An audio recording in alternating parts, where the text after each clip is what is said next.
முதலமைச்சர் செல்வி ஜெயலலிதா டெல்லியில் பிரதமர் திரு நரேந்திர மோடியை சந்தித்து தமிழகத்தின் நலன்கள் அடங்கிய கோரிக்கை மனுவை நேரில் வழங்கினார். மேலும் தமிழகத்தில் உள்ள இலங்கை தமிழர்களுக்கு இரட்டை குடியுரிமை வழங்க வேண்டும் என்பது உள்ளிட்ட 29 அம்ச கோரிக்கைகள் அம்மனுவில் இடம்பெற்றுள்ளன. முதலமைச்சரின் டெல்லி பயணத்தால் தமிழக மக்களுக்கு பலன் கிடைப்பதோடு இலங்கை தமிழர்களுக்கும் மறுவாழ்வு கிடைப்பது உறுதி என்று பல்வேறு அரசியல் கட்சிகளின் தலைவர்கள் கருத்து தெரிவித்துள்ளனர். இதற்காக முதலமைச்சர் செல்வி ஜெயலலிதாவுக்கு நெஞ்சார்ந்த நன்றி தெரிவித்துள்ளனர். 14 சட்ட திருத்தத்திற்கு உயிர் கொடுத்து இலங்கை நாடாளுமன்றத்தின் ஒப்புதலையும் பெற்றுக் கொடுத்து வடக்கு கிழக்கு மாநிலங்களை இணைப்பதோடு அவர்களுக்கு ஜனநாயக ரீதியில் அதிக அதிகாரங்களை பெற்றுக் கொடுக்க வேண்டும். அதுதான் ஈழத்தமிழர்களின் வாழ்வாதாரமாகும் என்பதையும் முதலமைச்சர் அவர்கள் சுட்டிக்காட்டியிருப்பது வரவேற்கத்தக்கதாகும். இதை சரியான நேரத்தில் பிரதமருக்கு எடுத்து கூறிய தமிழக முதல்வரை தமிழ் மக்கள் சார்பில் பாராட்ட கடமைப்பட்டிருக்கிறேன். இரட்டை குடியுரிமையை வழங்க வேண்டும் என்று தமிழக முதல்வரின் கோரிக்கை எல்லா வகையிலும் நியாயமானது. ஈழத்தமிழ் அகதிகளுக்கு பெரிதும் உதவக்கூடியது.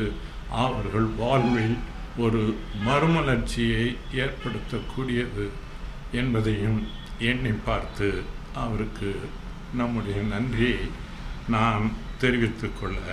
கூடங்குளம் அணு உலை 2வது அணு உலை உடனடியாக உற்பத்தியை தொடங்க வேண்டும். ஏனென்றால் நமக்கு மின்சாரத்தினுடைய தேவை அதிகரித்துக் கொண்டே இருக்கிறது. அதையும் வற்புறுத்தி இருக்கிறார். முல்லைப்பெரியாறு அணை பிரச்சனை தீர்வதற்கும் கூட ஒரு வாய்ப்பு கிட்டியிருப்பதாகத்தான் கருதுகிறோம். அதே போல காவிரி, அதே போல் ஆந்திர மாநிலத்திலிருந்து நாம் பாலாற்றுக்காக சென்னை குடிநீருக்காக பெற வேண்டியதிலும் தட்டுப்பாடு இல்லாமல் பெற முயற்சிக்கலாம்.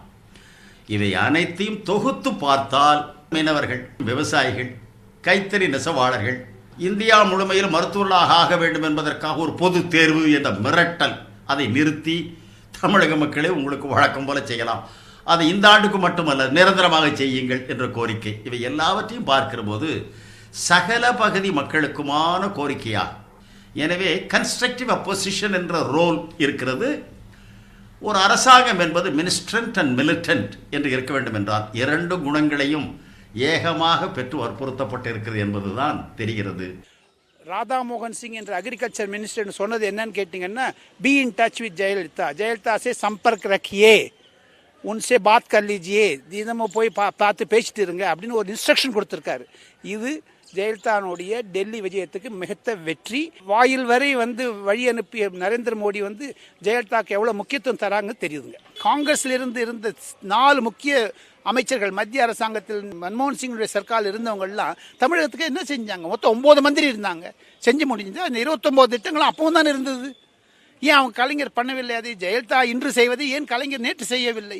இதெல்லாம் பார்க்க போனீங்கன்னா அவங்களுடைய காரிலேஷன்ஸ், அவங்களுடைய ரிலேஷன்ஸ், அவங்களுடைய ஒரு உறவுகள்லாம் பார்த்தீங்கன்னா தன்னுடைய குடும்பம், தன்னுடைய நிலைமை, தன்னுடைய வருமானங்கள் இதை தான் முக்கியமாக வச்சுருந்தாங்களே தவிர கான்சென்ட்ரேட் பண்ணது இலாக்கா பெற்றுண்டாரு.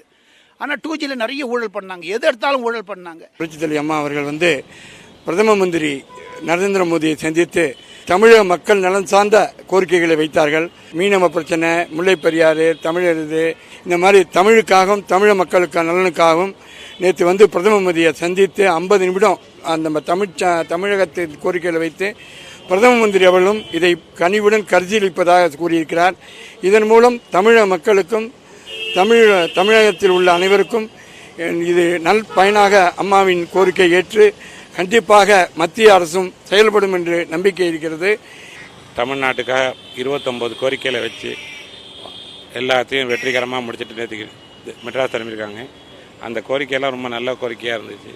மீனவர் கோரிக்கை எல்லாமே ரொம்ப ரொம்ப சந்தோஷமாக இருந்துச்சு அந்த கோரிக்கையெல்லாம் வச்சுருக்கும்போது.